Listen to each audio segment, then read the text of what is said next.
Gus Parham felt as if he'd been pushed off a cliff. The air pressure changed, and along with it his orientation, perspective, priorities. Everything hurtled by, robbing him of breath and reason. He'd be dead in an instant. So what that means, Judge Parham, is she's alive. You want to meet her or not? If you want to meet her, there are certain conditions. Where is she? Certain conditions, Judge Parham. May I see it again? Certainly. So they watched the video again. How beautiful she was. 11 years old, short black hair, slender, smiling, going somewhere and happy about it. He had never seen anyone walk like that. Head, shoulders, hips, legs. Everything was in that walk, as if she were headed for a brick wall and just knew she could go right through it. Gus said, "What do you want?" "Withdraw." "But how will—" Mumbling, babbling, he was still falling. "I can't hear you, Judge." "I'm sorry, The man punched the eject button and removed the cassette. Gus said, "I'll have to talk to my wife." "Show her this?" He held out the cassette. Gus took it. The man opened his attaché case and handed Gus a manila envelope. "This, too." Gus took the envelope. The man said, "You've got 3 days. Close of business Monday. We have to know." "And if I say no?" "Alternatives. You won't like them."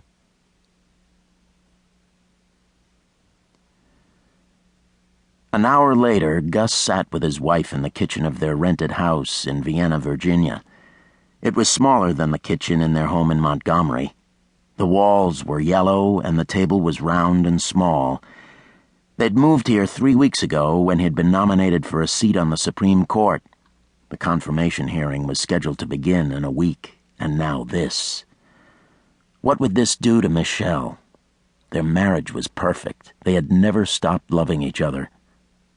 She looked at him, worried. She could see it in his face. "Michelle..." "Gus, what is it? You look like someone died." Alternatives. Television, newspapers, exposure, humiliation. He put the cassette on the table, reached across for both her hands, and said, "Michelle, I love you.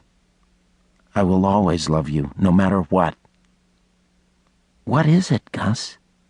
Her eyes fixed on the video. "What is that?" 13 years ago, before they were married, she had said she was ending the pregnancy. He had believed her for all those years. She had let him believe the lie, to save his feelings, out of love for him and their marriage, but a lie nevertheless. He understood. He loved her for taking all the pain on herself, but how would she react?